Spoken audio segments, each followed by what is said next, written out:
You probably won't believe me, but the Google Pixel 8 Pro dropped over 150 days ago. And here are my thoughts and experiences with it so far.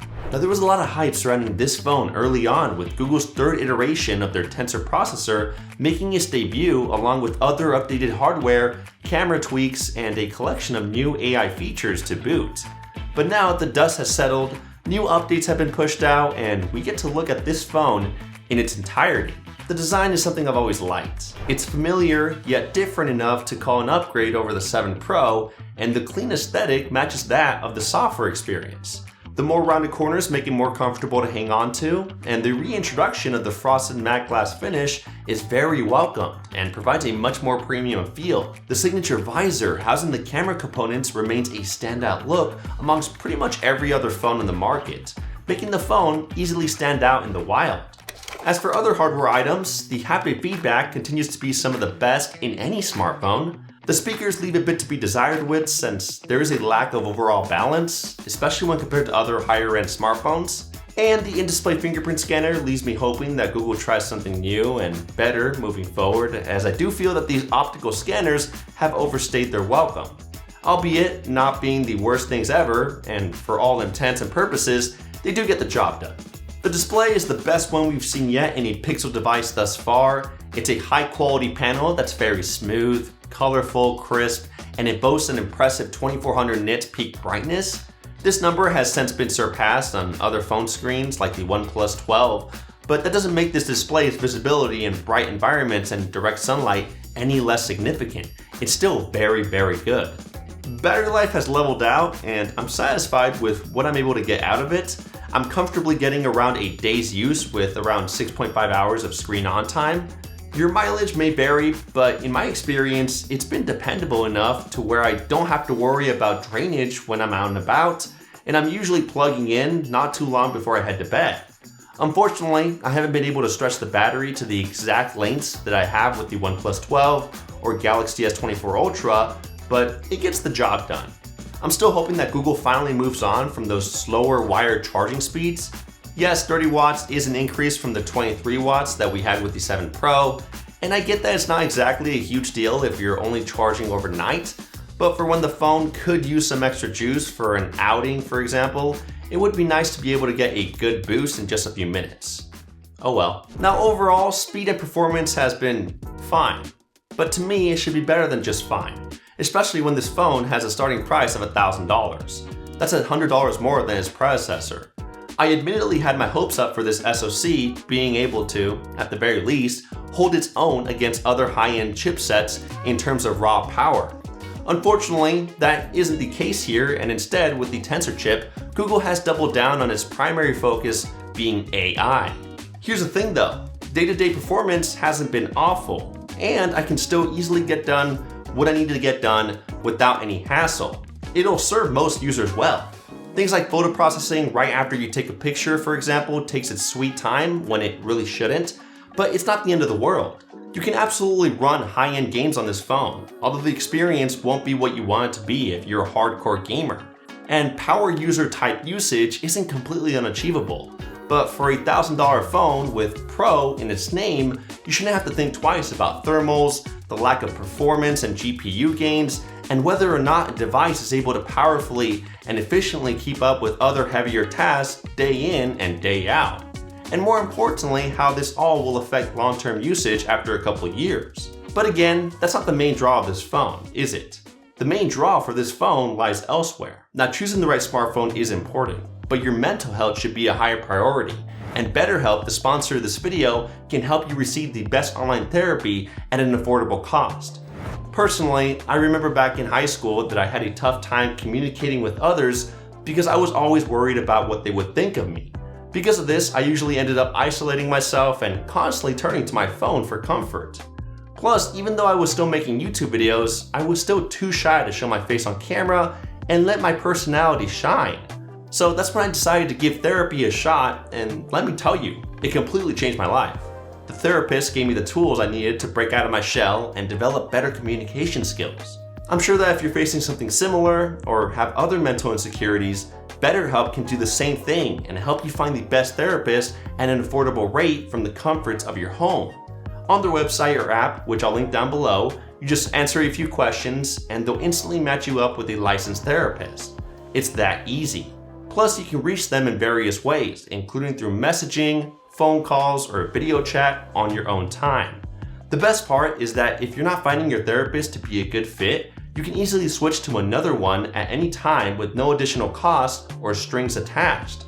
So if you're struggling, consider online therapy with BetterHelp. You can use my personalized link at the top of the description or visit betterhelp.com/howtomen to sign up. Now the 8 Pro is no stranger to unique features, old and new. I even made a whole video dedicated to showcasing all the exclusive features found within the Pixels. It's pretty crazy because back then there were over 40, and now there are way more. I'll leave that video in the cards, by the way. Plus, being that the Pixel 8 series are the first phones to have Google's generative AI model on the device, known as Gemini Nano, is pretty incredible because it's brought a ton of useful AI features inside of it. A lot of which no other phone has as well, and I love using them to this day. Some highlights include Circle to Search, which lets you long press the gesture bar and circle or tap whatever you want on the screen, and the phone will automatically search it up. It's impressive how quick and accurate this feature is.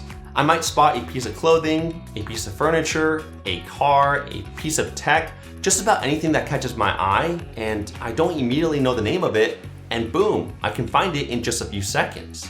I quickly found myself using this more and more often because it works so well. And the only other phone that has this is the Galaxy S24 series. On top of that, you can now use the Pixel as a webcam for your computer, which is pretty neat. The update allowing you to measure your body temperature was released, and so far it seems to work really well. This can be especially useful if you have kids too. There's a feature that helps you get rid of stains, marks, and smudges on scanned documents.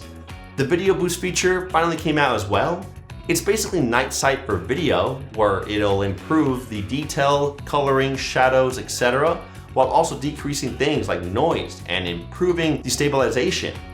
The only downside is that it's a hassle to use since it does take a while to process the entire video, sometimes even hours. Then of course there are the AI features the phone released with out the gates, like Best Take for swapping the faces of anyone in a group photo so that everyone looks their best, Magic Editor for completely altering the look and feel of your photos, improvements made towards Face Unlock all thanks to AI where it now meets the proper security standards to use alongside banking apps and password managers without needing to use that extra fancy hardware tech that's found within the iPhone's Face ID or the older Pixel 4's Motion Sense. Plus there's the ability to create AI wallpapers, which is pretty cool. There's a lot to like here in this year's feature set. And again, this is what it's all about with Google and how they view the Pixel. It's honestly the smartest phone I've ever used yet. All these exclusive AI features are not just mind-blowing, they are actually useful. And that's not even mentioning that the extensive library of older Pixel exclusive features are still here even after all these years. As for update commitment, the Pixel 8 series is slated to get 7 years of OS updates, a new set standard that Samsung has also followed, and now it's up to Google to live up to that promise. It'll be interesting to see how this phone fares after that amount of time. As of the posting of this video, it's actually getting a taste of Android 15 via developer preview, and it's the first to do so, which is great to see. I even made a video going over the first developer preview, so if you'd like to check it out, you can click that eye in the top right corner. And aside from software, the cameras are another big reason to get a Pixel device. While it's not perfect by any means, the 8 Pro set of cameras remains among the best of the best. The ultra-wide camera got bumped up to 48 megapixels and has an improved macro mode. The selfie camera finally has autofocus, and each sensor on the back got significant light sensitivity gains. From the ease of use and AI integration to the pure quality and eye-pleasing results they push out in every condition, not to mention the improved video capture capabilities as well, everything comes together for an excellent camera experience. Plus, this year with the 8 Pro, the biggest reason why I love using this camera over the competition is because of how much you can alter a photo after it's been taken. For example, I can use extra AI tools like Magic Editor to move around subjects in a shot, change the look of the sky from a depressing cloudy mood to a bright and sunny day, change the faces within a group photo to where everyone is smiling and looking their best, and even remove almost everything within a shot with Magic Eraser. The possibilities are endless. and a lot of these features are only found within these Google flagships. So even if you don't think the Pixel 8 has the best cameras in the game, its photo editing softwares sure put it at the top and definitely make up for it. Overall, I really like the Pixel 8 Pro. It's the best Pixel yet, and despite what it lacks, it does have a lot going for itself. More than what some may be aware of or willing to admit. But it isn't the easiest phone to recommend unless you can find it on sale, since it is starting at around $1,000. It also depends on what exactly you're looking for and what you feel you'll find useful. OnePlus, for example, is making some noise earlier this year with the OnePlus 12, and it's selling for $200 cheaper than the 8 Pro, and even comes with a lot more storage capacity and can be upgraded with a lot more RAM at a cheaper price still. However, the biggest reason why I would recommend that you pick up the Pixel 8 Pro is because you'll literally have the smartest phone in the game. With Google centering its attention on AI and actually making useful features out of it, you're going to end up doing tasks a lot faster, massively improving your photos and videos in just a few taps, and being among the first to experience the latest Android updates and features before anyone else. I don't know about you, but these are some pretty major advantages. Let me know what you think about the Google Pixel 8 Pro. Click this video right here to see a bunch of cool exclusive Pixel AI features. Thanks for watching, thumbs up if you enjoyed, and I'll catch you guys in the next one. Kapow!